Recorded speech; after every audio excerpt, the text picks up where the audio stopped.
Parang hindi yata ako makakapag-renew ng visa ko. Baka pabalikin ako sa Pilipinas. Kasi nakita sa bank statement ko puro ko scatter. Ang problema. Nahuli ako ng girlfriend ko may kachat.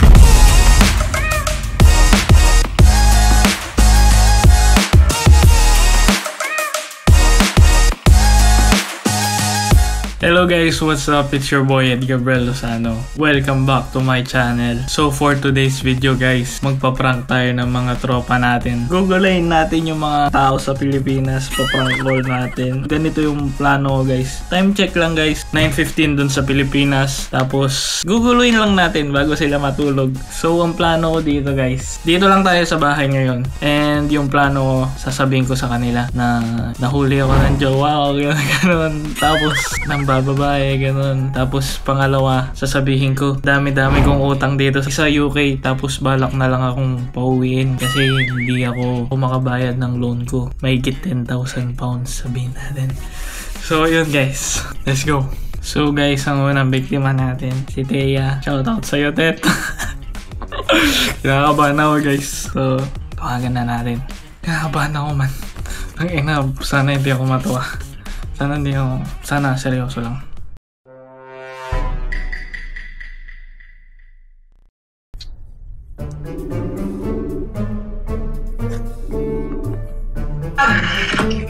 Hello.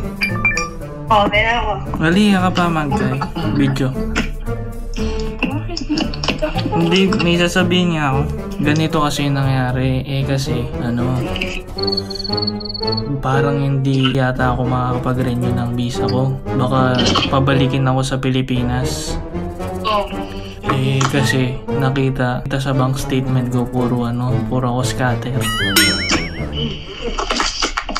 Tas negative yung mga bangko ko, ganun. Tas may mga loan pa ako, ganun. Hindi ko alam anong gagawin ko. Tas hindi pa alam ni mama. Pero sinabi sa'yo ng agency? Oo, kasi ginawa ko, pina-check ko muna kasi hindi ako sigurado. Kasi ayoko malaman muna kagad ni mama. Paano ko kaya sasabihin? Tas meron pa, ang daming problema. Nahuli ako nung girlfriend ko, may kachat, babae. Tas yung kachat? Hindi, basta balak ko sana, sabihin ko na lang pinagtitripan niyo ako, tas gumawa na lang kayo dummy account. Okay lang ba yun? Ano mo pa kami? Ano sasabihin ko? Ba't ka muna nag-chat ng iba? Kasi akala ko, ewan ko. Hindi ko alam. Ka kasi nag-chat ng iba? Ano kung nasa isip mo? Hindi ko din alam Ewan ko man. Madami na kasing problema. Tas baka katapusan na. Ba't ka nag-chat ng iba? Nag-away nga kami. Tapos naalala mo yung kinuwento ko sa'yo nun. Nag-away kami. Tas yun, anong gagawin ko niyan, Tet? Hindi okay lang. Ayaw mo. Yun sana yung naisip ko Okay lang? Huwag mo kaming dadamay. Baka akala niya konsumidor kami. O yung na lang, yung sa visa. Paano yun? Paano ko sasabihin na lang kay mama? Wala, sabihin mo yung totoo. Wala ka naman ginagawa. Yung sa jowa ko, aamin na lang ako. Ay, nako! Anong gagawin ko? Sabihin ko na lang? Micro-cheating. Hindi mo ako pagtatakpan? Hindi, ba't kita pagtatakpan? Gago ka ba? Bakit? Maili ka mo? Mami, roko mo. Mag-hi ka muna. Umihan! Nagbablog ako. Matinong kaibigan. Di nagtotolerate. Nice one. Bye-bye, Ted. Bye-bye ka muna. Bye-bye ka muna. Bye-bye, guys. Bye-bye. Bye-bye. Yan. Bye-bye, Ted. So yun guys, tapos na po si Thea. Pwede pala next target natin yung tropa ko si Josel. Hindi ko alam kung pwede nang i-call yun. Ginagawa ko guys, nagme-message muna ako sa kanila. Sasabihin ko, may sasabihin akong importante. Tapos seryoso, kailangan yung kami lang dalawa na nakakarinig. So yun, target number 2, Josel.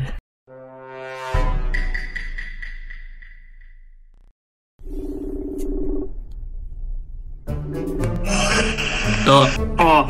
ikaw lang mag-isa dyan? Oo, bakit? Nagka-problema ako man. Kasi nagtanong ako dun sa agency tapos hindi na daw mare-renew yung visa ko. Oo. Kasi daw may loan daw ako na 5,000 pounds. Tas ang tagal na kasi pre, nakita sa bank statement ko puro scatter.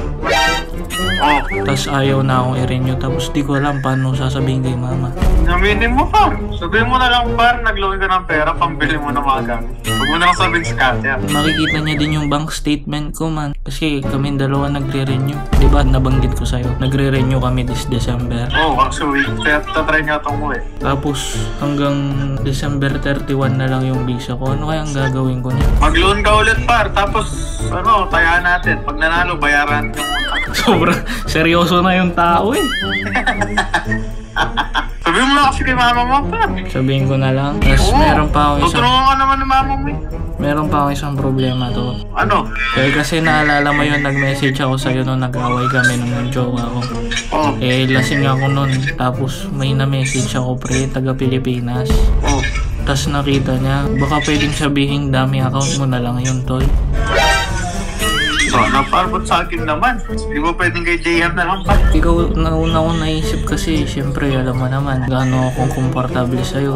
Baka kahit yun lang tol, kasi ewan ko man, yun sumabay pa nga na nahuli lang ako, diba, nung kakapos ko. Tapos nahuli lang ako, mga nung alas 5 ng umaga dito.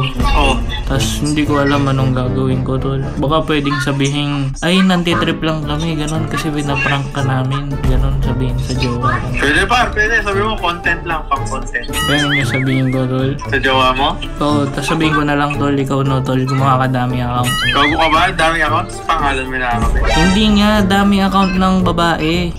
Sige pa. Sige. Okay lang yun tol. Oo, para. Sabihin ko, account ko yun. Sweet mo naman. Paano yung sa visa? Aminin mo kayo naman pa. Kay mama mo. Mukhang magkikita tayo ng January. Mga January. Kasi magiging illegal na ako dito kapag hindi ako nakapag-renew. Hindi uwi ka niyan dito, par? Oo. Nice. Gago. Namang problema na nga ako. Siyempre tayo mo par, magkikita tayo. Hindi nice. Gago. Sige tol. Nampaprank lang ako. Sana. Ang trip yan.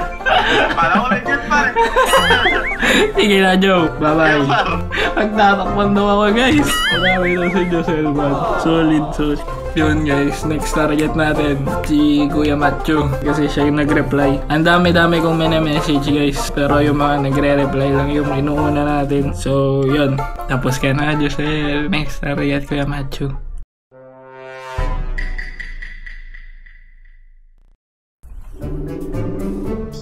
Kuya, nagka-problema ako man. Bakit? Nangyari? Kasi nung susukal pa ako dati, nagka-loan ako ng 3,000. Tapos hindi ko pa nababayaran hanggang ngayon. Tapos parang nakita sa bank statement ko na yun nga, puro sugal. Tapos parang hindi yata ako marirenyuhan daw, sabi nung solicitor.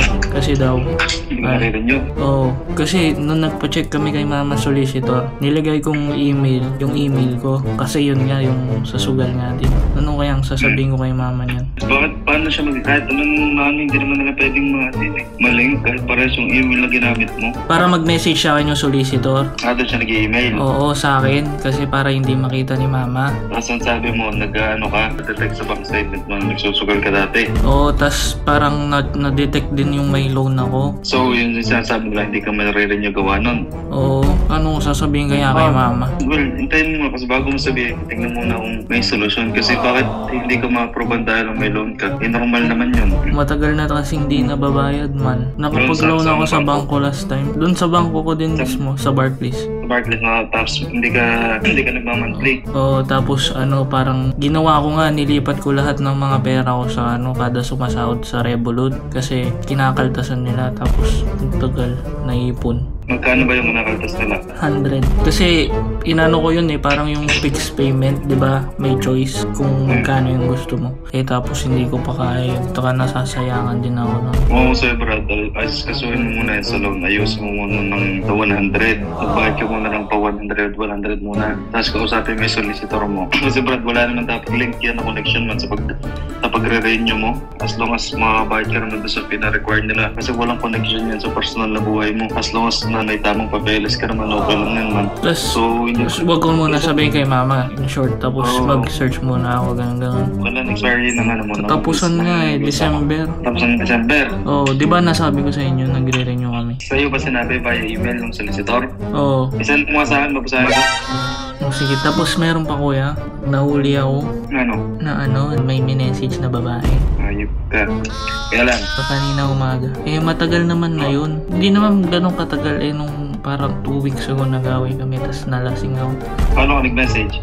Messenger. Tapos nag-reply babae. Oo, tapos parang entertain ganun. Tapos naka-private naman yung account ng babae. So, hindi masustop. Bahala ko sana. Parang sabihin ko na lang, ay, dami account mo yun. Paano ka nahuli? Yun nga, sa message lang. Nakita ni daddy yung phone mo. Oo. Tinignan yung phone mo, tapos nakita niya. Oo. Tapos ano sabi niya ngayon? Galit. Tapos di siya naniniwala. Bala ko na lang sanang excuse na dami account mo yun. Ganun. Tapos titrip lang tayong dalawa. Okay lang. Ay, boss, hindi ka pa ni... Okay lang sa akin, pero para sa hindi ka pa ni paniwala kay Brad. Wala na akong ibang maisip man. Nag-isip ka ba ng magandang dahilan, Brad? Kasi okay lang sa akin, kahit gamitin mo ako yung problema. Hindi ka pa ni paniwala yung sasabihin mo man, promise. Eh, kaso na-prank ka, boss. Na-prank ka, boss. Utang na naman. Ayop ka. Nakaka-feel bad naman, pre, kasi ang seryoso mo, man.